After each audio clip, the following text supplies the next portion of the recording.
इसरो के वैज्ञानिकों ने दबाया चंद्रयान-3 का आखिरी बटन। चंद्रयान-3 उतरने लगा चांद की धरती पर। 17 अगस्त के दिन जब सारे लोग सो रहे थे, तभी इसरो के वैज्ञानिक चंद्रयान पर नजर गड़ाए बैठे थे। करीब आधी रात में दबाया आखिरी बटन, जिसे देख भारत के खिलाफ षड्यंत्र रचने वाला चीन भी हुआ हैरान। साथियों, रूस अपना लूना 25 को छोड़कर यह सोच रहा होगा कि शायद भारत इससे डर जाएगा, लेकिन इसरो को इससे कोई फर्क नहीं पड़ा। बल्कि उन्होंने तो ट्वीट करके रूस को बधाई दे दी है और कहा है कि चलो चांद पर मिलेंगे। जहां चंद्रयान-3 इस वक्त चांद की कक्षा में परिक्रमा कर रहा है, और अब बड़ी खबर यह है कि 17 अगस्त के दिन भारतीय स्पेस एजेंसी ने हमारे इस बाहुबली स्पेसक्राफ्ट का आखिरी बटन दबा दिया है, जिससे चंद्रयान-3 से चांद की यात्रा में 2 बड़े बदलाव होंगे। दरअसल 5 अगस्त के दिन इसरो के वैज्ञानिकों ने चंद्रयान-3 को चांद के गुरुत्वाकर्षण की ओर धकेल दिया था, और उस दौरान चांद ने अपनी 164 किलोमीटर इंटू 18,072 किलोमीटर की अंडाकार कक्षा में पकड़ लिया था, जिसके बाद समय समय पर लूनर ऑर्बिटर मैनूवरिंग परफॉर्म करके लगातार की कक्षा को घटाया जा रहा था।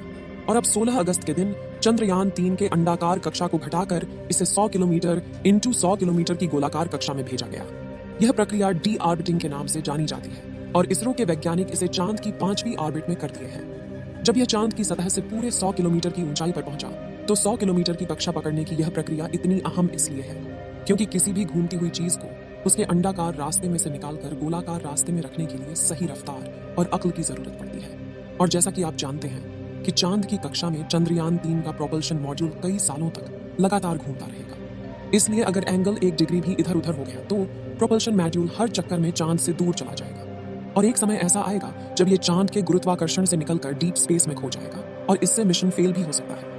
इसलिए इसरो के वैज्ञानिकों ने इस प्रोसेस के लिए तगड़ी प्लानिंग किया था। 16 अगस्त के दिन चंद्रयान-3 के इंजन का बटन दबाया गया, जिससे इंजन अलग होकर सुबह 8:38 से 8:39 के बीच में 5वीं कक्षा बदल चुका है। 100 इंटू 100 किलोमीटर की ऑर्बिट होगी।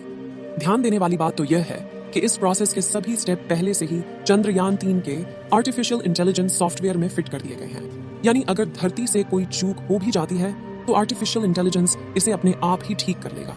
दोस्तों, यह काम कितना मुश्किल है, आप उसका अंदाजा इसी बात से लगा सकते हैं कि रूस का लूना 25 स्पेसक्राफ्ट 16 अगस्त के दिन चांद की कक्षा में पहुंच गए थे। यानी धरती से चांद की पहली कक्षा तक के सफर को चुटकियों में करने वाला रूस चांद की पहली और 5वीं ऑर्बिट तक पहुंचने के लिए रूस का लूना अगले 5 से 6 दिनों तक चक्कर काटता रहेगा। 100 किलोमीटर के ऑर्बिट में धमाकेदार एंट्री करने के बाद हमारा चंद्रयान कक्षा में कुछ दिन आराम से चक्कर लगाएगा, लेकिन उससे पहले 17 अगस्त को इसी कक्षा में चक्कर लगाते हुए चंद्रयान-3 का प्रोपल्शन मॉड्यूल इसके लैंडर मॉड्यूल से अलग हो गया। साथियों, इस प्रोसेस को करने के लिए स्पेसक्राफ्ट के दोनों हिस्सों को जोड़ने वाले हुक खोल दिए गए, जिसके बाद पिछले हिस्से की रफ्तार धीरे धीरे कम की जाएगी ताकि आगे वाला हिस्सा अपनी कक्षा में आगे बढ़ जाए और बिना किसी नुकसान के दोनों हिस्से अलग हो जाए।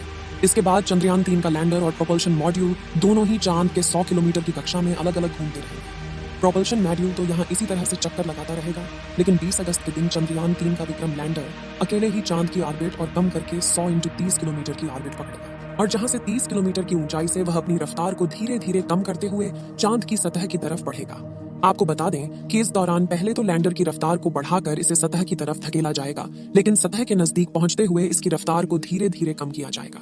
दोस्तों, लैंडिंग के दौरान चंद्रयान-3 के विक्रम लैंडर की रफ्तार कई हजार किलोमीटर से घटाकर सिर्फ 7.2 किलोमीटर प्रति घंटा कर दी जाएगी, जो काम इसमें लगे लेजर एल्टीमीटर और लेजर डॉपलर की मदद से किया जाएगा, जिससे यह चांद की सतह को छूते ही रफ्तार से आने वाले प्रेशर की वजह से टूटकर बिखर न जाए और चांद की सतह पर सॉफ्ट लैंडिंग कर पाए। इस तरह से अपने सफर में आगे बढ़ते हुए 23 अगस्त के दिन शाम के करीब 5:47 पर चंद्रयान-3 का विक्रम लैंडर चांद की सतह पर कदम रखेगा, जिसके बाद यह अगले एक लूनर दिन यानी पृथ्वी के 14 दिनों तक चांद पर एक्सपेरिमेंट करेगा, जिसमें इसकी सहायता इसके अंदर मौजूद 26 किलो का रोबोट यानी प्रज्ञान रोवर करेगा। जहां विक्रम लैंडर चांद की सतह पर जांच करने के लिए नहीं गया है, बल्कि ये सिर्फ एक जगह खड़ा होकर अपना काम करेगा और अपने उपकरणों की मदद से ये डेटा कलेक्ट करेगा, जबकि दूर दराज के इलाकों में डेटा कलेक्ट करने के लिए इसके साथ चांद पर भेजे गए प्रज्ञान रोवर का इस्तेमाल किया जाएगा। दोस्तों, जैसा कि आप जानते हैं कि वैज्ञानिक डेटा के सिवाय कुछ दावा नहीं करते। ऐसे में इसरो के चीफ सोमनाथ ने चंद्रयान-3 को लेकर ऐसा दावा कर दिया है जो सुनकर आपका सीना गर्व से चौड़ा हो जाएगा और भारत के दुश्मनों की टेंशन बढ़ जाएगी। दरअसल एक प्रेस कॉन्फ्रेंस में इसरो के प्रमुख सोमनाथ ने कहा कि अब चंद्रयान-3 को कोई नहीं रोक सकता और चंद्रयान-3 का विक्रम लैंडर किसी भी हाल में चांद की सतह पर सॉफ्ट लैंडिंग करेगा। आगे उन्होंने बताया कि अगर चंद्रयान के 2 इंजन बंद भी हो जाते हैं या सारे सेंसर का काम करना बंद हो जाता है तो भी यह चांद पर लैंड करेगा, क्योंकि चंद्रयान-3 को इस तरह डिजाइन किया गया है कि यह लैंड करके ही दम लेगा। यानी यह एक साथ कई फेलियर झेल लेगा अगर इसका अल्गोरिथम काम करता रहा और प्रोपल्शन मॉड्यूल ठीक से चलता रहा तो इसका चांद पर उतरना तय है। दोस्तों, इसरो चीफ का यह भी कहना है कि 100 किलोमीटर की ऑर्बिट पर चंद्रयान 3 में कोई कठिनाई नहीं दिख रही है। सिर्फ एक समस्या है, पृथ्वी से लैंडर की स्थिति का सही अनुमान लगाना। इसका सही माप लगाना बहुत महत्वपूर्ण है। ऐसा इसलिए क्योंकि उस वक्त विक्रम लैंडर पृथ्वी से काफी ज्यादा दूर होगा और इतनी दूरी पर उससे संपर्क बनाए रखकर रियल टाइम में ट्रैकिंग करना काफी मुश्किल होता है।